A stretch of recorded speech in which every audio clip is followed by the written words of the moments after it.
UCLA was chosen because one, my brother graduated from here about 15 years ago. Two, it was during that time that he had gone into UCLA. I was in the Army and I called him up one day and said, "Hey man, I'm sorry, but I got some bad news. I'm getting deployed." He came back and said, "Hey man, me too. I got some bad news. I have cancer." So I deployed to Fallujah, Iraq. He started chemotherapy. We kept in touch at that time. And 15 years later, as I was getting ready to graduate from El Camino, I told him, "Hey, I got 2 years left on my GI Bill before it expires. What if I applied for UCLA and got in?" And of course, he was like, "Yeah, go for it." And neither of us really thought, I would get in. But sure enough, I am Edward Kasynski, a veteran of the U.S. Army. I served for 6.5 years, 3 years as an infantryman with the 82nd Airborne, and 3 years as a recruiter in Palm Desert, California.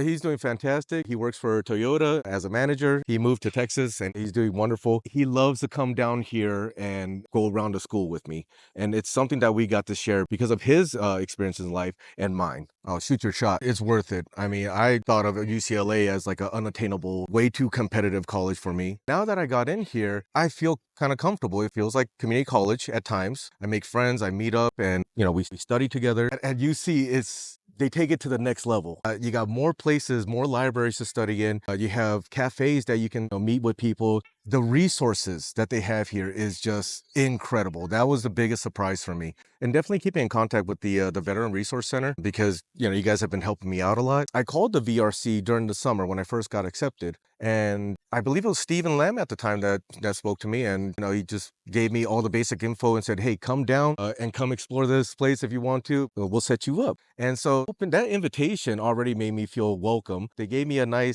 tour of Ackerman and the buildings around it. And then we got to business. Kieran, I believe you helped me with setting up my Chapter 33. Now that I've done 1 year, I'm going to switch to Chapter 31. Stephen's been helping me with that. One of the ones I'm most excited about that I didn't know last year, but I definitely know now, is the tailgate party for the football games. I want to go to that next year. There's a lot of things that the Veterans Resource Center can get you involved in, and I would take advantage of that. Surprising thing was most of them are veterans, so I'm comfortable talking with them. It was also dependence that I got to get a different perspective and hear their stories. It's interesting. Different walks of life in the VRC, and I got to have a good chat with them. The quarter system was interesting. On one hand, it's easier than a 16-week course because you get the information and you're doing your final in 10 weeks. So it's much easier to hold on to that information from the first few weeks rather than a 16-week course. Then you have these next level genius teachers, and their workload is a little bit harder, a little bit more, but I learned so much more from them. And these are people that have been in the industry for decades, a bit older, 42. So I have a bit old school memorization and regurgitation tactics that I use that I'm pretty good and comfortable with. The best thing that works for me now is hear the lecture. I read about it. I write about it. Most importantly is talking about it.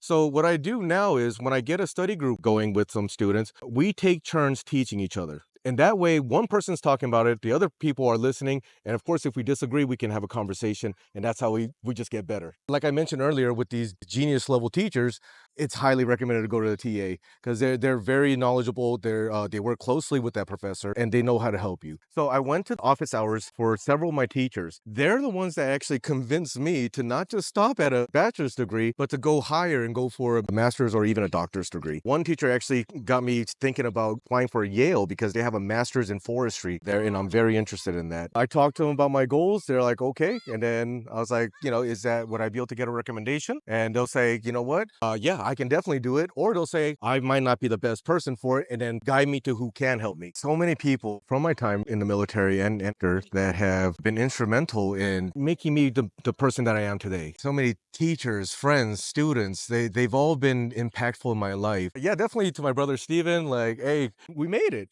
So I can't believe I'm here. I can't believe that you made it here, and I couldn't be happier.